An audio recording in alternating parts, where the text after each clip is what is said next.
আসসালামু আলাইকুম। আমি আজকে বিষয়টা নিয়ে আলোচনা করব, তা হলো বীর কুচ্চবিনাশ উচ্চ বিদ্যালয়ের প্রেক্ষাপট নিয়ে। দেখুন, ২০১৭ সালে আমাদের এই বিদ্যালয়টি ১০০ বছর পূর্তি অনুষ্ঠান হওয়ার কথা ছিল, কিন্তু সেটা আমরা ব্যর্থ হয়েছি যেভাবেই হোক। সেটা রাজনৈতিক কারণ হোক, পারিপার্শ্বিক কারণ হোক, স্কুল কর্তৃপক্ষের ব্যর্থতা হোক, এলাকার লোকজনের ব্যর্থতা হোক, সেটা আর না বলি। তবে আমরা জানি যে ২০২৬ সালে ৩১শে ডিসেম্বর কলকাতা বিশ্ববিদ্যালয় কর্তৃক স্বীকৃতি প্রদানের ১০০ বছর। সেই জন্যই কিন্তু আমরা এগিয়ে চলেছি সেই প্রোগ্রামটাকে সামনে নিয়ে। আর সেই প্রোগ্রামটাকে সামনে নিয়ে এগিয়ে চলার পিছনে এখন অনেকেরই হাত রয়েছেন। এখন আর এতে একটি গণ্ডির মধ্যে সীমাবদ্ধ নেই। এখন হাজার হাজার মানুষ জানে যে বিদ্যালয়ে একটি অনুষ্ঠান হবে এবং তার কার্যক্রম চলমান। আমরা সেই প্রেক্ষাপটটাকে সামনে রেখে আমাদের গঠনতন্ত্র করেছি, প্রায় সম্পন্ন হয়ে গেছে। আমরা এখানে ৩১ জন সদস্য বিশিষ্ট একটি কমিটি গঠন করেছিলাম, যেখানে ১৯৬২ সাল থেকে শুরু করে ২০০৮ সালের পরীক্ষার্থী পর্যন্ত অংশগ্রহণ করেছেন। ৩১ সদস্য বিশিষ্ট যে কমিটি গঠন করা হয়েছিল, সেখানে বিভিন্ন পর্যায়ের লোক রয়েছেন। যেমন সেখানে আইন বিশেষজ্ঞ রয়েছেন, আর্মিতে চাকরি করার লোক রয়েছেন, সাধারণ সিভিলে চাকরি করার লোক রয়েছে, বিভিন্ন ব্যবসায়িক লোক রয়েছে, আর্মিতে চাকরি করার লোক রয়েছে। এই বিভিন্ন দলের লোকের সমন্বয়ে আমরা কিন্তু এই একটা সংবিধানের অর্থাৎ গঠনতন্ত্রের কাজ হাতে নিয়েছিলাম। এটা ২০২৪ সালের ঘটনা। আমরা এই ঘটনাগুলো বিশ্লেষণ করে একটি আহ্বায়ক কমিটি গঠন করি এবং সেখান থেকে আমরা আলাদা একটি কমিটি গঠন করে সেটা করেছি। এবং এই গঠনতন্ত্রের কমিটি বারংবার আমরা বিভিন্ন জায়গায় বসেছি, আবার ফোনে আলোচনা করেছি এবং বিভিন্ন জায়গা থেকে বিভিন্ন তথ্য কালেকশন করে আমরা এই গঠনতন্ত্রটা তৈরি করেছি। এবং সেই গঠনতন্ত্রটা ঈদের পরের দিনে অর্থাৎ ১ এপ্রিল ২০২৫ তারিখে সম্মানিত ব্যক্তিবর্গের সামনে উপস্থাপনা করা হয়েছে এবং সম্মানিত ব্যক্তিবর্গের সমর্থনেই এইটা মোটামুটি আমাদের অ্যাপ্রুভাল এসেছে। যাই কিছু ছিন্ন বিচ্ছিন্ন ঘটনা ছাড়া সবাই এই কনস্টিটিউশন অর্থাৎ আমাদের গঠনতন্ত্র বা সংবিধানকে সমর্থন দিয়েছে। তবে কিছু জুনিয়র ছোট ভাইয়েরা তাদের মতামতটা অন্যরকমই দেখা গেল। তা আমি একটু বলতে চাই যে যারা ছোট রয়েছেন, আমরা কিন্তু ছোটদের নিয়েও এই সংবিধান করেছি। তার মানে ২০০৮ সাল পর্যন্ত শিক্ষার্থীদের নিয়েছিলাম। আমরা আরও নেওয়ার চেষ্টা করেছি, কিন্তু কেউ সাড়া দেয়নি। এমন না যে আমরা কোনো সার্কুলার দিন, আমরা বলেছিলাম যদি কারো আগ্রহ থেকে থাকে তাহলে অবশ্যই আপনারা আসতে পারেন এই সংবিধানের কমিটিতে, কিন্তু কারো রেসপন্স পাই নাই।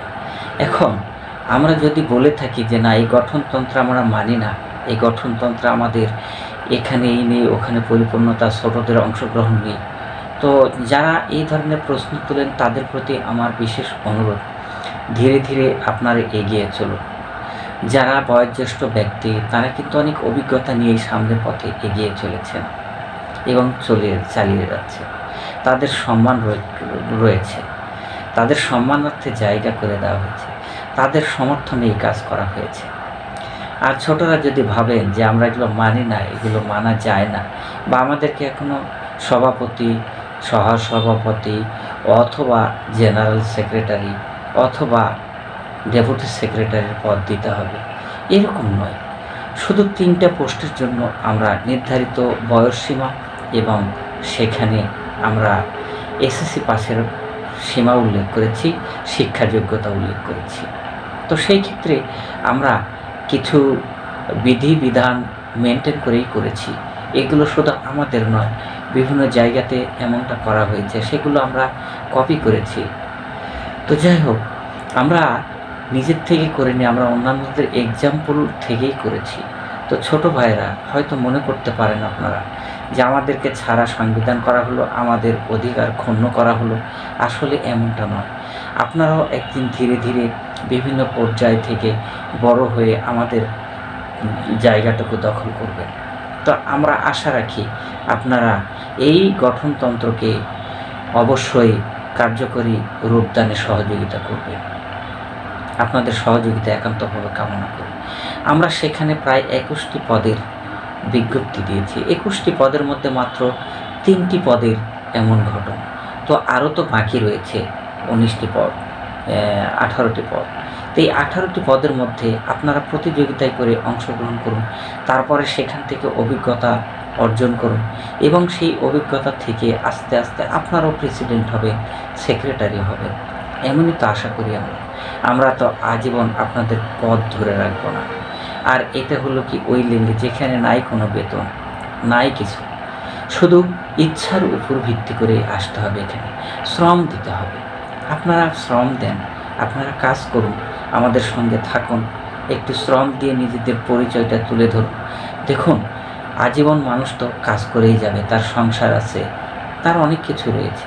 সব কিছুর মাঝে যে সমাজের জন্য একটু সময় দেবে, নিজের পরিচিতি বাড়াবে, সেটাই তো মানুষের একটি অবদান জীবনে। তাছাড়া কী করবে? তো যাই হোক, আমার আজকের বিষয়টা এটাই যে 1 এপ্রিল 2025 তারিখে আমরা যে বৈঠকে বসেছিলাম সেখানে অনেক ভিআইপি লোকজন এসেছিলেন। বরং আমি এটা বলবো ছোটদের চেয়ে। এই জন্য আমার পক্ষ থেকে অনুরোধ এবং আমাদের কমিটির পক্ষ থেকে অনুরোধ, সবাইকে একযোগে যারা যে দায়িত্বে রয়েছেন একযোগে এগিয়ে আসি আমাদের 2026 সালের অনুষ্ঠানকে পরিপূর্ণভাবে এবং সম্পূর্ণরূপে করার জন্য। দেখুন,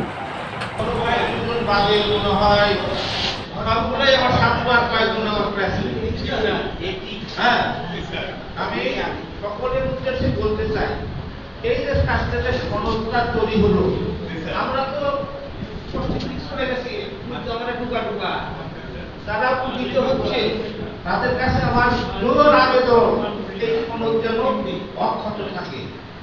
এটাকে সুরক্ষিত যেন এই প্রতিষ্ঠান যতদিন থাকবে এটা যেন দুর্নীতি না হয়। আর এই প্রতিষ্ঠান যদি না থাকতো, আর এই প্রতিষ্ঠানে যদি আমরা শিক্ষা না করতাম, আমাদের সমাজে প্রতিষ্ঠিত হওয়া খুব দুর্লভ হতো। আমাদের বাবা মায়ের যে অবস্থা ছিল, আমাদের পড়াশোনা করার কোনো সুযোগ ছিল না। এই প্রতিষ্ঠান ছিল বলেই আজ আমরা এখানে আসতে পারছি। এটা আমাদের শেকড়, এই শেকড়টাকে যেন আমরা উপরে না ফেলি। এই উপরে আসার জন্য যারা ষড়যন্ত্রে লিপ্ত থাকবে, আমি তাদেরকে কঠোর হস্তক্ষেপ করার জন্য সবার কাছে আমি আবেদন করি। এটা অর্থপূর্ণ থাকে। আমি আমার এই বক্তব্য আমি আমার এই প্রজন্মের কাছে সবার কাছে আহ্বান জানাই। ধন্যবাদ স্যারকে। আমি ধন্যবাদ স্যারকে দিয়ে আমি শেষ বক্তব্যটা দেওয়াতাম, স্যার আগেই বলে ফেললেন, এই জন্য অসংখ্য ধন্যবাদ স্যারকে। স্যারকে আমি ফিনিশিং লাইনে নিয়ে যেতে চাচ্ছিলাম।